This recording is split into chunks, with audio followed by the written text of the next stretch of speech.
Voltamos ao último bloco da nossa entrevista com o biólogo Edson Valpasso, falando sobre onças, né? Também agora com a presença da jornalista Roberta Mikowski. Edson, é um tema bastante provocante, né? A gente falar sobre onça no segundo milênio, né? Quer dizer, é um animal extremamente selvagem, né? Eu diria quase que indomesticável, né? Sim. E em extinção praticamente, né? Quer dizer, ele está restrito a alguns ambientes, né? O Pantanal, tudo, que também começam a ficar restritos. E no Espírito Santo, você bem colocou, com a informação da Ana Carolina, né? Que é a pesquisadora, nós temos uma população de 17 animais. E a preocupação, né? Eles vão continuar sobrevivendo? Eles vão se reproduzir? É natural que isso aconteça, né? E a possibilidade, inclusive, como eu estava aqui comentando, né, de termos situações em que esses animais, um ou outro, possa sair da reserva, atacar animais domésticos do entorno, ou até mesmo migrar para outros lugares, pode acontecer, como supostamente aconteceu com esse caso, né, desse macho que nós localizamos lá em Pedra Azul e Forno Grande, que acabou fugindo depois de 2 dias e 2 noites lá dentro da jaula, esperando o técnico do IBAMA chegar para anestesiá-lo e levar para o Pantanal, que era a pretensão. Na ocasião, nem se sabia que tinha, de certa forma, 2 subespécies. A do Pantanal é uma subespécie diferente da subespécie da Mata Atlântica, né? Então, a intenção naquela ocasião era anestesiar o animal e depois, então, levá-lo para o Mato Grosso. Aí ele fugiu e continuou, mesmo com as 3 presas quebradas, só ficou com um canino, ele continuou matando animais domésticos. E o último registro aproximado foi de 1 ano depois, na região lá de Itapimirim, lá na região de Pacotuba, que segundo consta teria passado por lá. A força desse animal é uma coisa impressionante, né? Lá eu presenciei ela arrastando animais de 12 arrobas, 14 arrobas, morro acima. Nossa. Quer dizer, a estrutura também de pescoço, né? E toda a mandíbula, ela tem uma força impressionante, né? Carrega aquilo na mandíbula, sobe um barranco, né, na beira do rio com um jacaré vivo. A partir daí a gente pode ter uma noção. O que ela faz com um cavalo? Nossa. O que ela faz com um boi? Ela matou cavalo, matou boi adulto. Não, e aí você extrapola. Aí o que se faria com um homem, né? Quer dizer, não tem a menor chance, né, de sobrevivência, né? De um homem. Não adianta subir, não adianta correr. Pode ser um fisiculturista.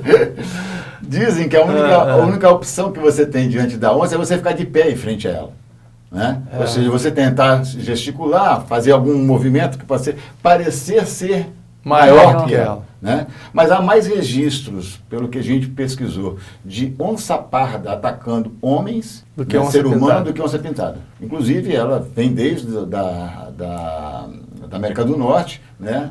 Com registro de vários ataques, né, a pessoas.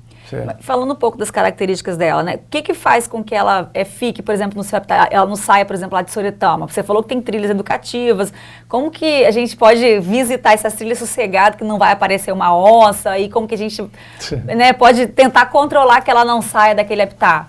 Não há essa possibilidade. Seria mais ou menos como você falar assim, aqui não há problema de criminalidade, né? Quando vai visitar num parque, você não tem nenhum risco, sempre o risco existe. Né? Dizer que nunca poderá acontecer, não, essa palavra nunca você não pode dizer. Mas a probabilidade do animal se assustar com as pessoas é muito maior do que nós nos assustarmos com ele, né? Porque normalmente as pessoas não andam sozinhas. E você vê, há quantos anos que existe Soretama, né? Foi implantada aí na década de 50, e não existe um único registro de nenhum guarda florestal que muitas vezes anda em dupla, né? De ter sido atacado por um animal. A possibilidade de isso acontecer era muito maior e nunca efetivamente aconteceu. Já atravessei ali em 1980 de bicicleta, né? A gente ficava assim, um pouco de medo, né? Mas... na realidade, é aquilo que a gente está falando, é uma situação meio que primitiva, né? A gente, de tanto ouvir contar causo de onça, porque a onça fez isso, que a onça fez aquilo, né? Mas ela tem algum hábito noturno, diurno? Como é que é a alimentação dela? Não? O comportamento dela é mais ou menos noturno. Ela prefere o entardecer e o amanhecer para caçar, entendeu? Embora possa andar durante a noite toda, entendeu? E procurar durante o dia descansar, entendeu? Mas vai muito do alimento. E se ela está alimentada, aí ela vai procurar descansar. Mas quando ela está atrás do alimento, ela pode ficar horas e horas, né, atrás da sua presa. Não, aqui em Vitória já teve história de onça? Teve, aí falando, né, de Vitória, né? O caso mais interessante é que depois de rodar tanto essa história de onça, eu fui parar, né, na Gruta da Onça e aí a gente resgatou um ataque de onça efetivamente ocorrido em 1823, quando um padre jesuíta estava acampado em frente à Gruta da Onça, onde era a Casa Porto, ali era uma prainha, e ele com alguns índios estavam andando, né, e foram, de certa forma, desafiados a adentrarem os domínios da onça, que segundo consta havia na ocasião para beber água lá na nascente. Na Gruta da Onça. Na Gruta da Onça. Né? Aí os índios entraram e combinaram que eles iriam então dar um grito na hora que chegassem ao local e bebessem água. Dizendo, não, eu consegui, tipo assim, né? E passou um certo tempo e começaram a ouvir os gritos, né, de pavor. E os índios que ficaram na fogueira, ficaram ali meio apreensivos, daqui a pouco vem um índio correndo e cai. Antes de chegar na fogueira, daqui a pouco chega outro índio correndo e já vem a onça atrás.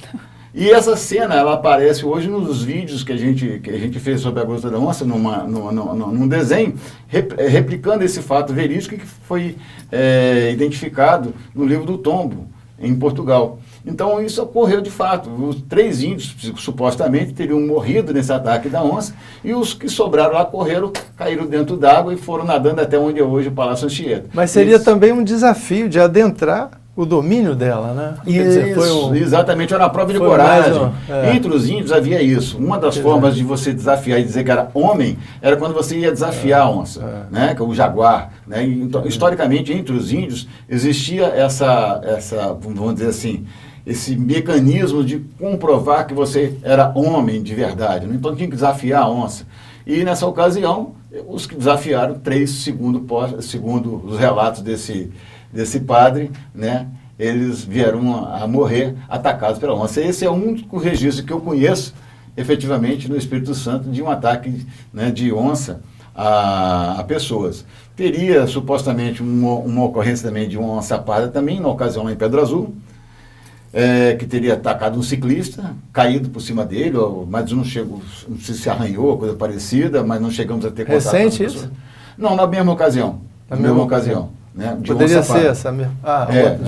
Já era parda. Aí depois nós começamos então a monitorar e verificamos que tinha onça parda na Pedra Azul e no Forno Grande. Fezes de onça parda então foram identificados, pegadas de onça parda foram identificadas e possivelmente tem ainda naquela região, porque tem uma área de mata muito grande, que é suficiente para abrigar uma população de onça parda ali naquela região. Alerta aos ciclistas, hein?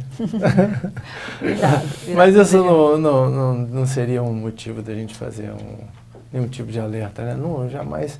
Eu diria, como eu falo, a probabilidade de um fato desse acontecer é ínfima, né? O que não justifica você, entre aspas, tomar medidas protetivas para uma situação dessa natureza acontecer. E como normalmente as pessoas não ingressam dentro dessas áreas sozinhas, né? O risco de haver um ataque mortal de onça é muito pouco provável, né?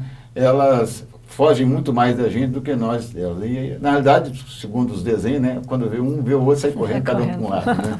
Essa situação que acontece. Ok. Edson, obrigado pela sua presença aqui.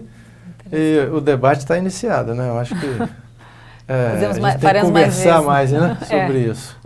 Esse eu diria que é uma motivação muito interessante, porque por trás disso, né, tem tudo que você pode falar sobre pesquisa, sobre ameaça de extinção, sobre educação ambiental, sobre essa situação que você bem colocou da redução do nosso remanescentes florestais do Espírito Santo. Então tem uma série de outras coisas. Modalidade de unidade de conservação. Isso, categoria de unidade de conservação, né, como é que pode ser feita a caça autorizada para determinadas circunstâncias ou não. Né? Então é muito pano para manga, é um debate assim, muito amplo e que realmente vale a pena discutir.